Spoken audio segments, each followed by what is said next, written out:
दोस्तों बोरुटो के last chapter में काशिन कोजी के किडनैप होने के बाद हमने देखा था कि भाई उसकी प्रॉब्लम अभी बहुत बढ़ने वाली है, लेकिन भाई इस चैप्टर में उसकी हद पार हो चुकी है, क्योंकि यहाँ पे सरदा के साथ उसने जो प्लानिंग की थी वो भी भाई कोर्ट की वजह से पूरी खत्म होने वाली है। तो ठीक है भाई, अभी अपना चैप्टर शुरू करते हैं। तो भाई चैप्टर के कवर पेज पे हम देखते हैं अमाडो को, जो कि बहुत ही स्टाइल में खड़ा है, लेकिन उसके बाद अपना चैप्टर शुरू होता है, जहाँ पे हम ये चीज देखते हैं कि लास्ट चैप्टर में जैसे इनकी जो प्लानिंग थी वो स्किप कर दी गई थी, लेकिन इस चैप्टर के शुरुआत में हमको इनकी प्लानिंग बताई जाती है कि आखिर इन दोनों ने वहाँ पे क्या बातचीत की थी। तो यहाँ पे पहले कावा की क्वेश्चन पूछता है कि अच्छा तो तुम यहाँ पे काशिन कोजी को किडनैप करवाना चाहते हो। तो यहाँ पे अमाडो कहता है कि तुमने बिल्कुल सही कहा, लेकिन उसके बाद यहाँ पे कावा के कहता है कि देखो एक चीज मैं पहले क्लैरिफाई कर दूं कि क्या मेरा जो प्लान है मतलब शिनजीस को खत्म करने का, तो क्या ये चीज उसके बीच में आएगी। तो भाई यहाँ पे अमाडो एक्सप्लेन करता है कि देखो ऐसा बिल्कुल भी नहीं होने वाला, क्योंकि मैं भी उन लोगों को खत्म करना चाहता हूँ और ये सारी चीजें मैं मेरी बेटी के लिए कर रहा हूँ। और उसके बाद वो ये भी कहता है कि मुझे यहाँ पे काशिन कोजी के साथ एक बहुत ही पर्सनल बात करनी है। तो भाई यहाँ पे अपना कावा के तैयार हो जाता है और वो कहता है कि आखिर तुम्हारा प्लान क्या है। तो यहाँ पे अमाडो कहता है कि तुम बहुत ही जल्दी तैयार हो चुकी है इस चीज को करने के लिए। तो भाई यहाँ पे कावाकी उसके कैरेक्टर में रहकर जवाब देता है कि भाई मुझे कोई फर्क नहीं पड़ता कि तुम यहाँ पे क्या कर रहे हो, अगर तुम मेरे काम के बीच में नहीं आ रहे हो तो तुम्हें जो करना है तुम कर सकते हो। तो भाई ये सुनते ही यहाँ पे अमाडो एक क्वेश्चन पूछता है कि क्या बोरुटो अभी भी कोनोहा के अंदर है। तो भाई यहाँ पे कावाकी एक्सप्लेन करता है कि वो अभी भी कोनोहा के अंदर प्रेजेंट है, मतलब यहाँ पे जो अपनी सेंसर टीम है वो उसे सेंस नहीं कर पाएंगी, लेकिन मैं अभी भी उसका जो ओसोत्सुकी का प्रेजेंस है वो महसूस कर सकता हूँ। तो भाई यही सुन के यहाँ पे अमाडो कहता है कि तो ये अपना सबसे बेस्ट चांस है, क्योंकि अभी काशिन कोजी के साइड में बोरुटो नहीं है, तो हम ये चीज अभी कर सकते हैं। और बोरुटो के सिवा यहाँ पे काशिन कोजी की जो एबिलिटीज है, मतलब उसका जो शिनजुत्सु है जिसका नाम है 10th पाथ, वो भाई उसे अपडेट देता है फ्यूचर्स के बारे में, तो उसके पहले भी हमें ये चीज करनी पड़ेगी। तो तभी अपना सीन शिफ्ट होता है अपने करंट टाइम पे, जहाँ पे काशिन कोजी नीचे पड़ा हुआ है और हम वहाँ पे कावाकी को भी देखते हैं। लेकिन तभी उसके बाद भाई अपना सीन शिफ्ट होता है कोनोहा में, जहाँ पे हम देखते हैं इच्चामन लॉर्ड कोबू को, और वो यहाँ पे ये चीज एक्सप्लेन कर रहा है कि जैसे ही वो होकागे को इंटरोगेट कर रहा था, तभी उसके बाद अचानक वो होकागे के ऑफिस के रूफ में चला गया, मतलब पता नहीं कैसे, और जब उसने वो रूम छोड़ी वो भी उससे याद नहीं है, मतलब उसे वो सिनेरियो थोड़ा भी याद नहीं है। और भाई ये चीज वो एक्सप्लेन कर रहा है यहाँ पे अपने जो कोनोहा के एल्डर्स है होमुरा और कोहारू को, मतलब भाई ये बंदे अभी तक क्यों जिंदा है पता नहीं, लेकिन इन दोनों से ये सारी बातें कर रहा है। और उसके बाद वो ये भी एक्सप्लेन करता है कि उसी सिचुएशन में मेरे सामने 6 शिंजू आ गए, तो वो सीन देख के मुझे ऐसा लग रहा था कि मैं वहीं पे मरने वाला हूँ। और उसके बाद वो कहता है कि उसी दौरान वहाँ पे जो होकागे किलिंग ट्रेटर है वो वहाँ पे आ गया, मतलब अपना बोरुटो। तो भाई यहाँ पे अपना साई एक्सप्लेन करता है कि वहाँ पे जब बोरुटो आया उसने उन 6 शिंजूस को खत्म कर दिया जो कि यहाँ पे लॉर्ड कोबू को खत्म करने वाले थे। तो भाई यहाँ पे कोहारू कहते हैं कि क्या तुम ये कहने की कोशिश कर रहे हो कि ये जो ट्रेटर है बोरुटो, क्या उसने लॉर्ड कोबू को बचाया। तो भाई यहाँ पे ये जो लॉर्ड कोबू है, ये चमन कहता है कि अगर देखा जाए तो ये चीज ऐसी लगती है, लेकिन मेरे नजरिए से ये चीज ऐसी नहीं है। और उसके बाद वो कहता है कि ये सारी चीजें पूरी प्लानिंग के साथ की गई है, क्योंकि ये बहुत ही ड्रामेटिक लगता है, क्योंकि यहाँ पे बोरुटो जो कि वहां से गुजर रहा था वो मुझे बचाने के लिए आता है, मतलब ऐसा हो ही नहीं सकता। और उसके बाद वो साई को देख के कहता है कि ये सारी चीजें हमको गुमराह करने के लिए की गई है। तो तभी भाई यहाँ पे साई सोचता है इनोजिन के बारे में, क्योंकि भाई उसमें हाथ था इनोजिन का और वो साई को पता चल चुका है, लेकिन ये इस ढक्कन को नहीं पता, तो उस वजह से सोचता है कि क्या ये चीज इसे पता तो नहीं चलेगी। तो तभी उसी वजह से साई उससे क्वेश्चन पूछता है कि आखिर तुम कहने की कोशिश क्या कर रहे हो। तो तभी वो भाई साई से कहता है कि क्या ये चीज तुम्हें समझ में नहीं आ रही, क्योंकि यहाँ पे बोरुटो और जो शिकामारू नारा है वो भाई एक दूसरे के साथ मिले हुए हैं, और इन्हीं दोनों ने मिलके मेरी जो इंटरोगेशन है उसको भाई डिस्टर्ब किया है। लेकिन उसके बाद यहाँ पे कोबू ये भी कहता है कि देखो मुझे ये नहीं पता कि आखिर शिकामारू नारा बोरुटो के साथ क्यों काम कर रहा है, लेकिन इसके भी चांसेस हो सकते हैं कि भाई उसको उसने कंट्रोल कर रखा हो, मतलब बोरुटो ने, और वो उसके कंट्रोल में हो, तो ऐसा भी हो सकता है। तो मैं इस पॉसिबिलिटी को निगलेक्ट नहीं कर रहा हूँ, लेकिन इसकी जो टाइमिंग है, जिस तरीके से ये चीज हुई है, इससे यही डिस्क्राइब होता है कि भाई यहाँ पे ये दोनों मिले हुए हैं। तो भाई ये सुनने के बाद कोहारू कहती है कि शायद हमने जो चीज सोची थी ये बिल्कुल वैसी हो रही है, मतलब यहाँ पे हमने सोचा था कि बोरुटो उन शिंजूस के साथ मिला हुआ है और ऐसा ही सिनेरियो हमारे सामने आ रहा है। और उसके बाद भाई ये होमुरा भी कहता है कि ऐसा लग रहा है कि यहाँ पे जो बोरुटो है वो भाई उन शिंजूस के साथ मिला हुआ है, और भाई उसी ने यहाँ पे उन शिंजूस को अपने विलेज में लाया था। मतलब भाई ये ढक्कन हमेशा अपनी जिंदगी भर कैसे गलत हो सकते हैं, नारुतो में भी देख लो, इधर भी देख लो, मतलब भाई इनकी किस्मत ये है कि वो हमेशा मेन कैरेक्टर के अगेंस्ट, और जो भी चीज सही चल रही है उनके खिलाफ ही रहेंगे। तो भाई ये सुनने के बाद कोबी कहता है कि अभी फिलहाल उसके जो मोटिव्स है वो अनक्लियर है, मतलब वो बहुत ही मिस्टीरियस है, मतलब बोरुटो के बारे में वो बात कर रहा है। लेकिन उसके बाद वो ये भी कहता है कि मतलब अगर वो यहाँ पे उन एसोसिएशन के साथ काम कर रहे हैं, मतलब वो दोनों यहाँ पे गिल्टी है। तो भाई ये सुन के साय सोच में पड़ जाता है, और वो क्वेश्चन भी करता है कि आखिर तुम्हारा कहने का मतलब क्या है, क्योंकि यहाँ पे तुम उन दोनों को कह रहे हो, मतलब यहाँ पे तुम लॉर्ड होकागे के ऊपर इल्जाम लगा रहे हो कि वो भी एक ट्रेटर है। तो भाई यहाँ पे लॉर्ड कोबू एक लुक देके कहता है कि मैं यही कहने की कोशिश कर रहा हूँ, मतलब भाई ये हाथ धो के शिकामारू के पीछे पड़ चुका है। क्योंकि उसके बाद वो कहता है कि भाई मैंने जितनी भी लॉजिकल थिंकिंग की है और मैं इसी चीज पे आया हूँ और मेरा कंक्लूजन यही निकला है कि भाई ये दोनों मिले हुए हैं, क्योंकि शिकामारू नारा ने ही यहाँ पे बोरुतो के जो रेजिस्टेंट है उसे रिलीज किया था और उसे जाने दिया। लेकिन इसका अभी मेरे पास प्रूफ नहीं है, लेकिन मैं प्रॉमिस करता हूँ कि मैं इसका प्रूफ ढूंढ के रहूंगा। और उसके बाद वो ये कहता है कि एक क्रिमिनल का साथ देना भी एक बहुत बड़ा सीरियस क्राइम होता है। लेकिन यहाँ पे शिकामारू नारा जो कि टॉप पे बंदा है, मतलब भाई वो होकागे है, तो उस वजह से इन सारी चीजों की रिस्पॉन्सिबिलिटी सबसे पहले उसे लेनी पड़ेगी। और उसके बाद वो कहता है कि उस वजह से मैंने यहाँ पे ये जो मैटर है वो भाई यहाँ पे दाइमियो को रिपोर्ट कर दिया है, तो उस वजह से उनका जो रिप्लाई है वो आता ही होगा। तो भाई यहाँ पे साया पूछता है कि आखिर कौन सी रिपोर्ट और कौन सा कंसेंट। तो भाई यहाँ पे लॉर्ड कोबे कहता है कि जो करंट होकागे है शिकामारू नारा उसका डिसमिसल, मतलब भाई वो यहाँ पे कम्प्लीटली शिकामारू नारा को हटाना चाहता है। लेकिन भाई मुझे ये समझ नहीं आ रहा कि अगर शिकामारू को निकाल दिया तो ये अकल के अंधे किसको बैठाने वाले हैं वहाँ पे। लेकिन उसके बाद वो ये भी एक्सप्लेन करता है कि यहाँ पे जो दाइमियो है उनके पास अथॉरिटी है कि वो करंट होकागे को उनकी अथॉरिटी से निकाल सकते हैं। और उसके बाद वो भाई यहाँ पे जो एल्डर्स है, मतलब जो बड़े ढक्कन है, उनको उनका कंसेंट पूछता है कि क्या तुम लोग भी तैयार हो इस चीज के लिए। और भाई ये दोनों बिना कुछ सोचे हाँ कर देते हैं, जो कि हर बार का इनका रहता ही है। लेकिन उसके बाद भाई अपना सीन शिफ्ट होता है शिकामारू की तरफ, जहाँ पे वो अपने ऑफिस में बैठा है और उससे तभी एक कॉल आता है जो कि सेंसरी यूनिट का होता है। और वो उससे कहते हैं कि सर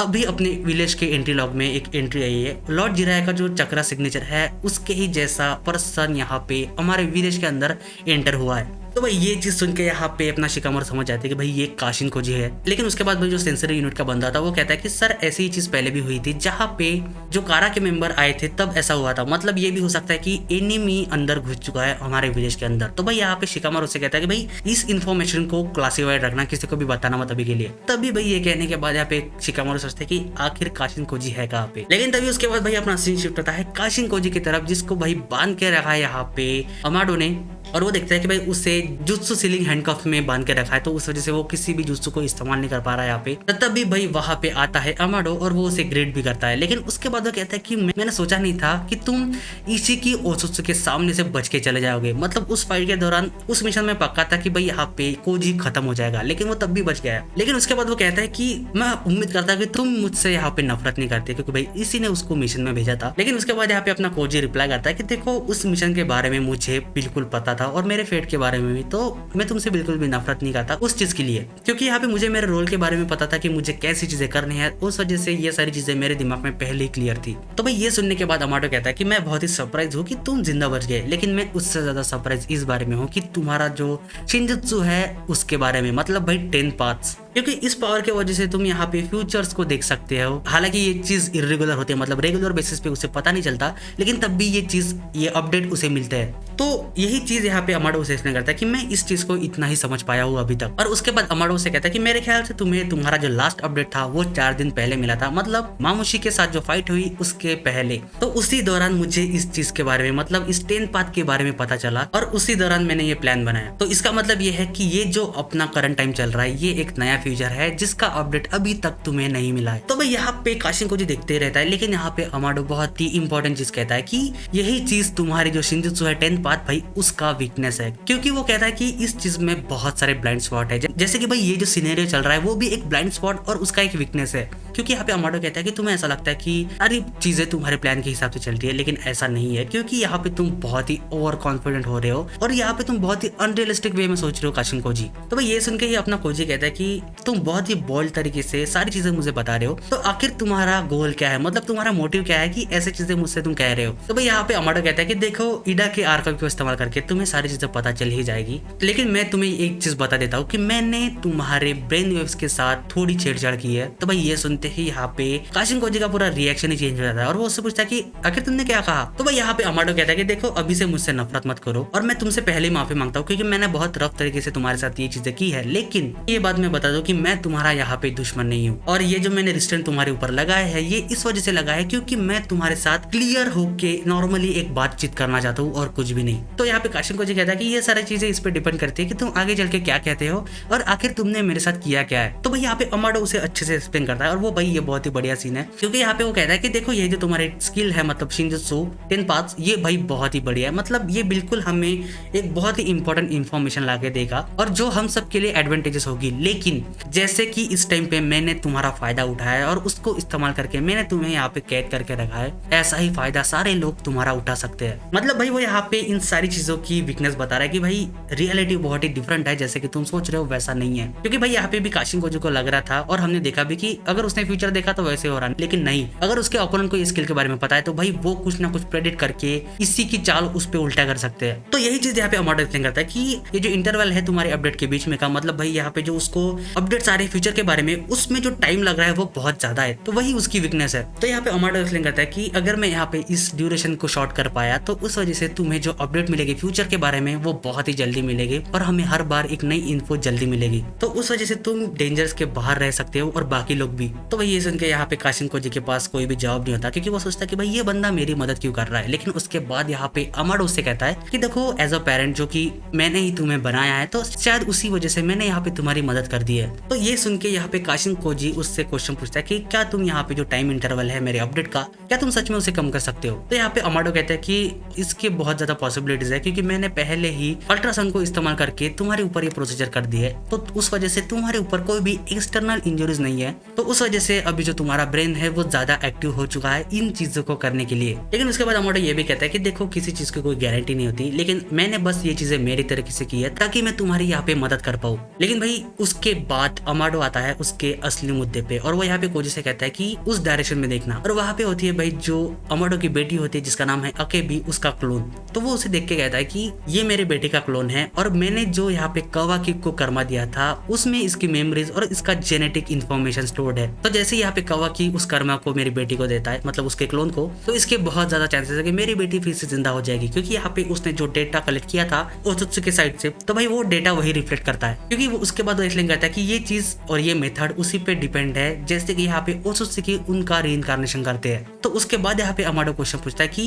क्या तुमने कभी भी ऐसा एक फ्यूचर देखा है जहाँ पे कवाकी मेरे बेटे के ऊपर ये कर्मा कार्व करता है। तो भाई यहाँ पे थोड़ी देर के लिए तो काशिन कोजी सोच में पड़ता है, लेकिन उसके बाद वो सही से उसे जवाब देता है कि मैंने अभी तक ऐसा एक भी फ्यूचर नहीं देखा जिसमें कवाकी तुम्हारे बेटे के जो क्लोन है उसके ऊपर जो कर्मा है उससे कार्व कर रहा हो। तो उसके बाद वो कहता है कि ये जो 10 पार्ट टेक्निक है वो मुझे एक एबिलिटी देता है जिससे कि मैं यहाँ पे जितने भी मेरे साथ जो फ्यूचर डेवलपमेंट हुए हैं, जो भी मैंने देखे हैं, वो मैं अपने दिमाग में स्टोर कर सकता हूँ एज अ मेमोरीज की तरह। तो उस वजह से मैं कम्प्लीटली श्योर हूँ कि ऐसा सिनेरियो कभी भी नहीं हुआ, क्योंकि हर बार फ्यूचर में जब भी जुरा आता है वो हर बार ऑलमोस्ट कवाकी को खत्म कर देता है। तो भाई ये सुनने के बाद यहाँ पे अमाडो जो है वो काशिन कोजी को जो हैंडकफ्स है वो भी उसे रिलीज कर देता है और वो आखिरी में उसे थैंक यू भी कहता है ये सारी चीजों को बताने के लिए। लेकिन उसके बाद वो आखिरी में उसे ये चीज कहता है कि मैं यहाँ पे वेट करूंगा जो कि तुम्हें अगला अपडेट मिलेगा उसके लिए, क्योंकि भाई ये चीज एक नई हुई है टाइमलाइन में, तो उसके वजह से इनका जो फ्यूचर है वो भाई बहुत चेंज होने वाला है। लेकिन तभी उसके बाद हम यहाँ पे शिकामारू का भी सीन देखते हैं जो कि भाई उस लैब की तरफ बढ़ रहा था, लेकिन अमाडो ने पहले ही वहां का कोड चेंज कर रखा है तो शिकामारू भी अंदर भी नहीं जा सकता। लेकिन तभी उसके बाद भाई अपना सीन शिफ्ट होता है बोरुटो की तरफ और वो भाई अपनी जगह पे आ चुका है, लेकिन उसे वहाँ पे कोजी कहीं भी नहीं मिलता। लेकिन तभी उसके बाद काशिन कोजी वहाँ पे आ जाता है और यहाँ पे बोरुटो उससे कोशिश करता है कि भाई आखिर चल क्या रहा है यहाँ पे, लेकिन काशिन कोजी यहाँ पे कहते हैं कि मैं अभी तुम सबको ये चीजें बताता हूँ। तो भाई वो यहाँ पे इनोजिन, ईडा और शिकामारू को एक साथ कॉल करता है, लेकिन तभी उसी दौरान वो इन सबको एक साथ ये चीजें बताने वाला होता है। तो उसके बाद यहाँ पे काशिन कोजी कहता है कि मैं अभी तुम सबको बताऊंगा कि आखिर वहाँ पे हुआ क्या। लेकिन उसके बाद वो ईडा से स्पेसिफिक कहता है कि 1 घंटे पहले अमाडो ने जो भी मेरे साथ छेड़छाड़ की उसके बारे में तुम सारी चीजें देखो कि आखिर उसने मेरे साथ किया क्या। तो भाई यहाँ पे ईडा कहते हैं कि यार तुम ऐसे ही मुझे कभी भी काम नहीं कह सकते, मतलब ये इसके जोन में है। लेकिन काशिन कोजी कहता है कि ये बहुत ही इंपॉर्टेंट चीज है तो प्लीज ये कर दो। तो भाई ये कहते ही काशिन कोजी को मिर्गी के झटके आते, मतलब झटके नहीं आते, मतलब भाई उससे अपडेट मिलना शुरू हो जाता है और भाई यहाँ पे बोरुटो उसे पकड़ लेता है। लेकिन सबके सब यहाँ पे शौक होते हैं कि आखिर कोजी को हुआ क्या। लेकिन यहाँ पे बोरुटो एक्सप्लेन करता है कि भाई शायद उसे उसके जो अपडेट है फ्यूचर के बारे में वो मिलना शुरू हो चुके हैं, मतलब ये बंदा अभी आया अमाडो के साइड से और अभी उसको अपडेट मिल चुका है। लेकिन उसके साइड में हम देखते हैं अमाडो सराडा के सीन जहाँ पे वो भाई उसकी बेटी को देख के नीचे बैठ रहा है। तो भाई मुझे नहीं लगता कि ये बंदा इतने आसानी से कोजी की मदद करेगा, क्योंकि ये बंदा जो भी चीज करता है उसमें उसका कुछ ना कुछ फायदा होता है। तो भाई कुछ ना कुछ प्लानिंग तो की होगी इसने। लेकिन तभी उसके बाद भाई अपना सीन शिफ्ट होता है सरादा की तरफ, जहाँ पे वो सारी चीजों को याद कर रही है, कैसे कि यहाँ पे बोरुटो ने उसे कहा था कि कोड उसके पीछे लग चुका है और उसे खुद होके कैप्चर होना है। और उसके बाद वो ये भी सोचते कि बोरुटो ने उसे एक सिंबल दी है जो कि उसे उसके पास रखने हैं। लेकिन उसके बाद वो सोचते कि भाई यहाँ पे कोड इतने लोगों में उसके सामने नहीं आएगा उसे कैप्चर करने के लिए। तो तभी वो भाई एक गली में जाती है और वो ये सोच के जाती है कि अगर कोई भी वहाँ पे नहीं होगा तो शायद कोड उसके ऊपर अटैक करेगा। लेकिन तभी भाई हम यहाँ पे कोड को नोटिस करते हैं, क्योंकि यहाँ पे कोड उसके ऊपर पहले नजर रखे हुआ था। लेकिन तभी उसी दौरान अपना सीन शिफ्ट होता है काशिन कोजी की तरफ, जो कि भाई यहाँ पे फ्यूचर्स को देख रहा है। और हम देखते हैं भाई यहाँ पे बहुत सारे टाइमलाइन जहाँ पे हम बोरुटो, सरादा, कोड, जूरा इन सबको देखते हैं। मतलब यहाँ पे ये सीन भी चल रहा है और साइमल्टेनियसली दूसरे साइड में यहाँ पे कोड ने भी यहाँ पे सरादा के ऊपर अटैक कर दिया है उसे कैप्चर करने के लिए। और फाइनली भाई यहाँ पे कोड ने सरादा को पकड़ लिया है, मतलब उसके पास अभी थोड़ा भी चांस नहीं है वहां से भागने का। लेकिन तभी उसके बाद काशिन कोजी एक और चीज देखता है कि वहां पे बोरुटो जो है वो उसका भाई ट्रांसफॉर्मेशन हो चुका है। लेकिन यहाँ पे ये चीज कंफर्म नहीं है कि यहाँ पे बोरुटो कंट्रोल में है या फिर मोमोशिकी। तो तभी ये देखने के बाद भाई यहाँ पे काशिन कोजी अपने होश में आ जाता है और वो यहाँ पे बोरुटो से कहता है कि शांत होकर मेरी पूरी बात सुनो। और वो ये एक्सप्लेन करता है कि सरादा के साथ जो हमने डिकॉय का प्लान बना था वो भाई कंप्लीटली फेल होने वाला है, क्योंकि भाई हम भी यही चीज देखते हैं कि यहाँ पे कोड ने फाइनली सरादा को पकड़ के रखा है। और उससे बुरी ये चीज होती है कि बोरुटो ने उसे जो सिंबल दिए थे ताकि उसकी मदद से बोरुटो उसके पास पहुंच पाए, वो भी भाई कोड ने पकड़ लिए है। और वो कहता है कि मैं कब से तुम्हें नोटिस कर रहा था और मुझे यहाँ पे बोरुटो का जो चक्रा है उसके हिंट मिल रहे थे, तो इस चीज से ये चक्रा हिंट मिल रहे थे मुझे। और उसके बाद वो एक्सप्लेन करता है कि शायद इन्हीं चीजों को इस्तेमाल करके बोरुटो टेलीपोर्ट करता है खुद को, और शायद तुम्हारा यही प्लान था कि बोरुटो यहाँ पे शिनजू का जो हाइड आउट है वहां पे आएगा इनको इस्तेमाल करके। तो भाई यहाँ पे सरादा समझ जाती है कि उसका प्लान बहुत बुरी तरीके से फेल हो चुका है। लेकिन तभी वो यहाँ पे मंगे के शारिंगन को इस्तेमाल करती है, लेकिन भाई उसका कोई भी फायदा नहीं होता, क्योंकि कोड उससे कहता है कि तुमने ऑलरेडी बहुत ही देर कर दी है। लेकिन यहाँ पे दूसरी तरफ बोरुटो को ये चीजें पता चल चुकी है और भाई यहाँ पे काशिन कोजी उसे रोकने की कोशिश भी करता है। लेकिन तभी भाई यहाँ पे बोरुटो टेलीपोर्ट होके आता है सरादा के पास और वहाँ पे जो उसके सिंबल थे वहाँ पे। लेकिन हम देख सकते हैं कि वहां से सरादा जा चुकी है और उसने जो उसे सिंबल दिए थे वो भाई वहीं पे पड़े हैं और यहाँ पे कोड का क्लॉ मार्क भी वहीं पे है। मतलब भाई इन्होंने जितना भी प्लानिंग किया था लास्ट चैप्टर में वो भाई पूरा फेल हो चुका है। और यहाँ पे आमोडा ने भी कुछ ना कुछ चेंजेस किए हैं, तो शायद भाई यहाँ पे फ्यूचर चेंज हो सकता है, जो कि बहुत ही डिफरेंट साइड में जाएगा जितना भी यहाँ पे काशिन कोजी और बोरुटो ने सोचा था। तो इसी के साथ दोस्तों ये चैप्टर खत्म होता है। तो अगर दोस्तों आपको ये वीडियो पसंद आया तो वीडियो को लाइक और चैनल को सब्सक्राइब जरूर करना। तो मिलते हैं दोस्तों अगले वीडियो में।